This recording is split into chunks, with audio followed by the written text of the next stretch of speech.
ሰላም እንዴት ናችሁ? ያላችሁበት ሰላምታዬ ድረስ አጫጭር ስፖርታዊ መረጃዎችን ወደ እናንተ የማደርስ ይሆናል። አርሰናልን በተመለከተ ከቡካዮ ሳካ ጋር በተያያዘ መረጃዎች እየወጡ ነው የሚገኙት። በዚህኛው የዝውውር መስኮት ከ200 ሚሊዮን ፓውንድ በላይ ለተጫዋቾች የዝውውር ሂደት ገንዘቦችን በማውጣት የተመለከት ነው። አርሰናል እንደነ ቪክቶር ዮኬሬዥ፣ ኤቤሬቺ ኤዜ፣ ኖኒ ማዱዌኬ፣ ማርቲን ዙበሜንዲ፣ ክሪስቲያን ሞስኬራ እንዲሁም ሌሎችም ተጫዋቾች ወደ ስብስቡ መቀላቀሉ ይታወቃል።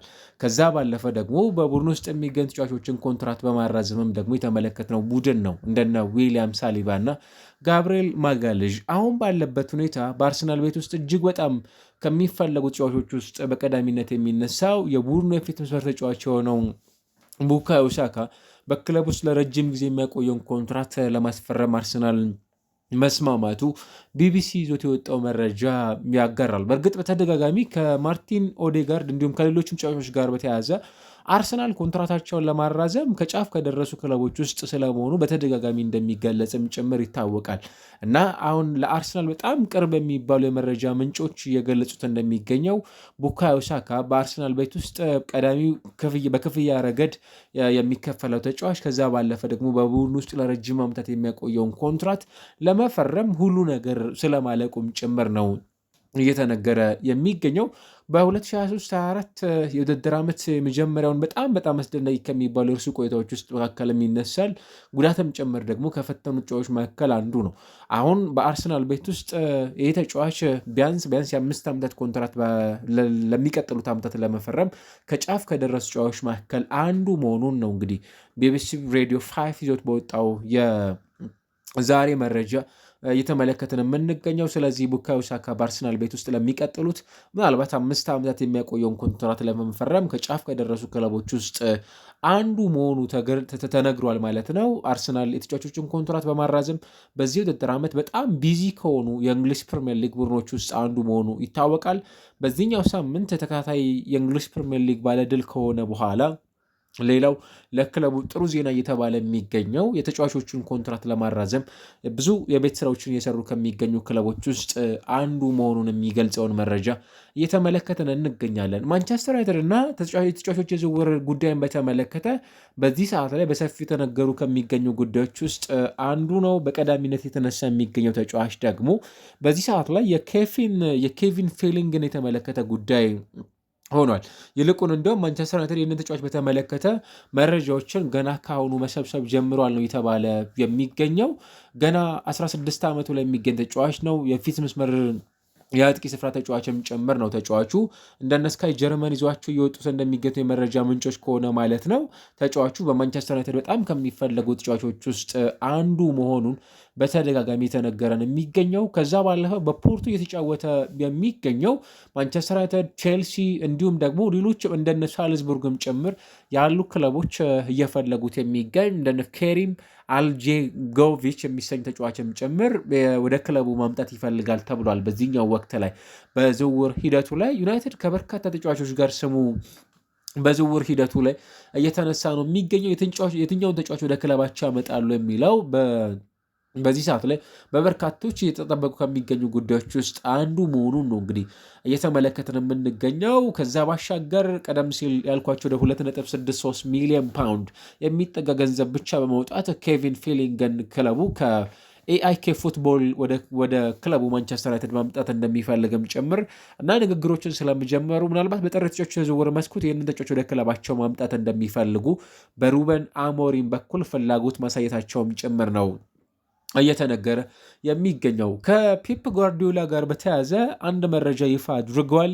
በተለይ ደግሞ ፔፕ ጓርዲዮላ ተጫዋቾቻቸው መቼ ወደ ሜዳ ሊመለሱ ይችላሉ የሚሉትን ጉዳዮች በተነሳ ጥያቄ ቀርቦላቸው ነበረ። ሮድሪን አንዱ ነው። እስካሁን ድረስ ሮድሪ መቼ እንደሚመለስ እርግጠኛ የሆነውን ቀን ማወቅ አልቻልንም የሚል መልእክታቸውን አስተላልፈዋል።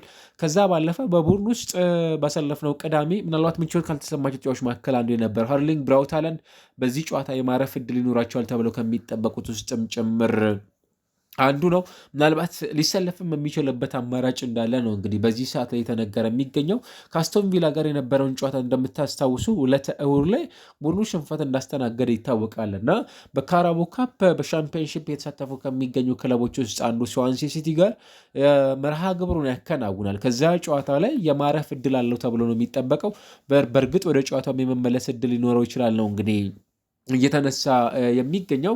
አብዱልካድር ኩሳኖቭም ለዚህ ጨዋታ ዝግጁ ነው ተብሏል። እንግዲህ አሁን ባለበት ሁኔታ ባለፉት 7 ጨዋታዎች በጉልበት ጉዳት ምክንያት የተጫዋች በሜዳ ውስጥ ግልጋሎት ካልሰጡ የማንቸስተር ሲቲ ተጫዋቾች መካከል አንዱ እንደሆነ ይታወቃል።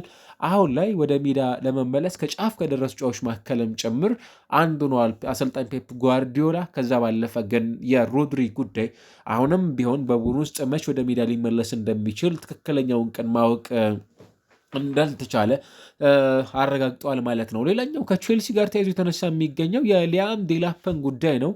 እንግዲህ በቼልሲ በዚህኛው የዝውውር መስኮት ወደ ክለቡ ካመጣቸው እዚህ ውድድር ዓመት ምርጡ ፈራሚ ከሚባሉት ውስጥ አንዱ እንደሆነ ይታወቃል። አሰልጣኝ ኤንዞ ማሬስካ በተመሳሳይ በሊግ ካፕ መርሃ ግብር ጨዋታቸውን ሲያከናውኑ ለዚህ ጨዋታ ዝግጁ ከሆኑ ጨዋቾች መካከል አንዱ መሆኑን ነው እንግዲህ ይፋ ያደረጉት ማለት ነው። በነገ ዕለት ወልቭስ ከቼልሲ ጋር የሚያደርጉት የኤፍኤል ካፕ መርሃ ግብር ይኖራቸዋል ምሽት 4:45 ላይ እና በዚህ ጨዋታ ላይ የተጫዋች እንደሚመለስ ይፋ አድርጓል። ነገር ግን 90 ደቂቃ አይጫወተም ብለዋል። ሙሉ 90 ደቂቃ በሜዳ ላይ ግልጋሎት የማይሰጥ ተጫዋች መሆኑንም ነው እንግዲህ ቀደም ብለው ጠቆም በማድረግ የፈለጉት። ነገር ግን ወደ ሜዳ ከሚመለሱ ተጫዋቾች መካከል አንዱ መሆኑን እንግዲህ አሰልጣኝ ኤንዞ ማሬስካ ጠቆም አድርገዋል ማለት ነው። ስለዚህ ለቼልሲ ደጋፊዎች መልካም ከሚባሉ መረጃዎች ውስጥ አንዱ ይመስለኛል። በቡድናቸው ውስጥ ቁልፍ የሚባለን ቆይታ የሚወጣውን ተጫዋች ገና በውድድር ዓመቱ መጀመሪያ ላይ እንደነበር ይታወቃል ጉዳትን ሲያስተናግድ የተመለከት ነው እና በቀጣይስ የተጫዋች ወደ ሜዳ መመለሱ ለቼልሲ ምን አይነትን ግልጋሎት ይሰጣል የሚለውን ጉዳይ እንመለከታለን። ነገር ግን የቡድናቸው ወሳኝ የሚባለውን ተጫዋች በጉዳት ምክንያት መጣታቸው ደግሞ ምን ያህል ዋጋ እንዳስከፈላቸውም ጭምር በተደጋጋሚ ሲነሳ እንደነበር ተመልክተናል። ማንቸስተር ዩናይትድ እና ኒውካስል ዩናይትድ በዚህ ሰዓት ላይ በኖቲንጋም ፎረስት እየተጫወተ የሚገኘው የኤሊዮት አንደርሰን ፈላጊ መሆናቸው በተደጋጋሚ የተነገረ ነው የሚገኘው።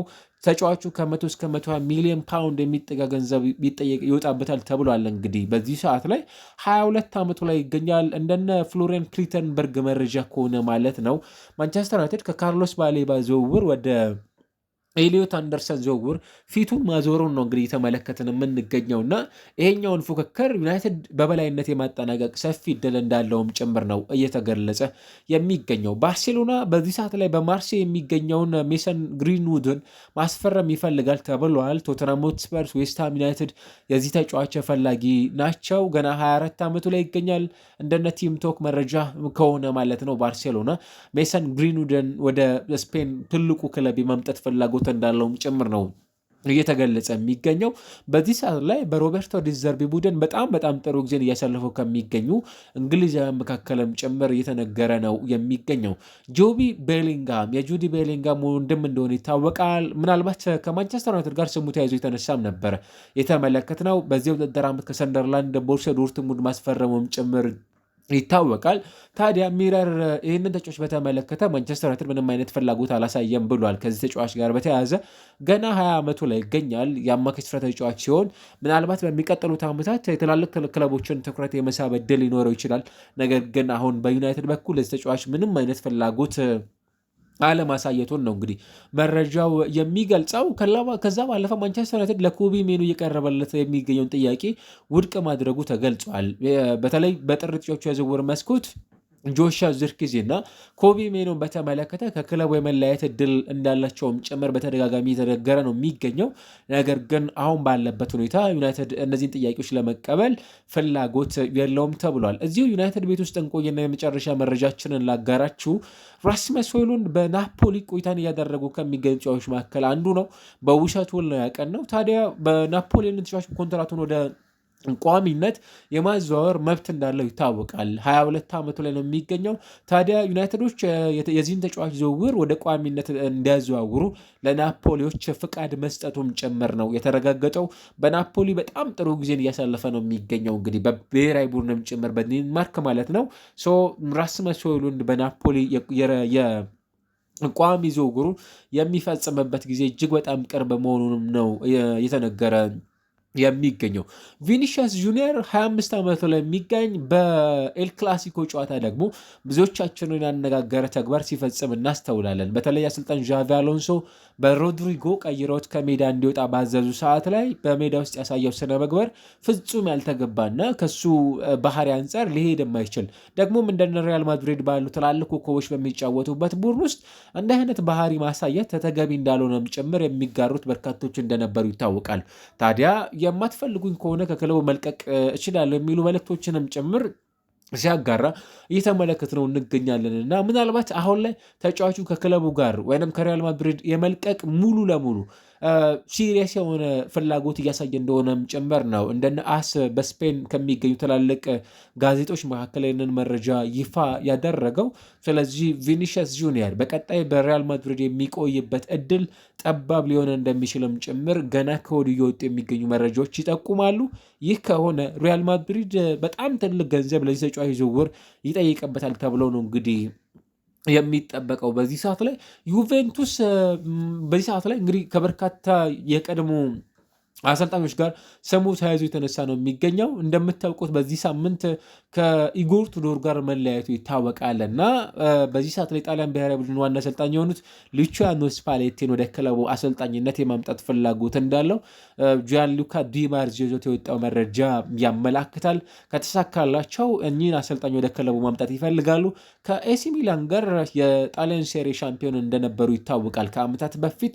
ታዲያ አሁን ደግሞ አዲስ ኃላፊነት ለመረከብ ከጫፍ ከደረሱ ሰዎች መካከል አንዱ መሆናቸውን የሚገልጹ መረጃዎች በመውጣት ላይ የሚገኙት ቶተንሃም ስፐርስ፣ ኒውካስል ዩናይትድ፣ አርሰናል በፖርቶ የሚገኘውን ስፔናዊውን የፊት መስመር ተጫዋች ሳሙ አጌውሃ ፈላጊ መሆናቸው ፊቻጄ ይዞት የወጣው መረጃ ይጠቁማል። ከተሳካላቸው እነዚህን ዝውውሮች የማጠናቀቅ እድል አላቸው እነዚህ ሶስት የአውሮፓ ቡድኖች። የትኛው ክለብ የትኛውን ተጫዋች ያዘዋውራል የሚለውን ደግሞ በቀጣይ ከምንመለከታቸው ጉዳዮች ውስጥ አንዱ ነው። ሬንጀርስ ከአሰልጣኙ ጋር መለያየቱን ተከትሎ ምናልባት አዳዲስ አሰልጣኞችን ወደ ቡድኑ የመምጣት ፍላጎት አለው ተብሏል። ከነዛ መካከል አንጌ ፖስቴኮግሉ በዚህ ራዳር ውስጥ ከሚገኙ ክለቦች መካከል አንዱ ናቸው፣ ሴልቲክ ማለት ነው። ታዲያ በቶተንሃም ስፐርስ ያልተሳካ ቆይታ ነበራቸው። ከዛ በእርግጥ በቶተንሃም ስፐርስ የዩሮፓ ሊግ ዋንጫን አሳክተዋል በሁለተኛው ውድድር ዓመት የመጨረሻ ቆይታቸው።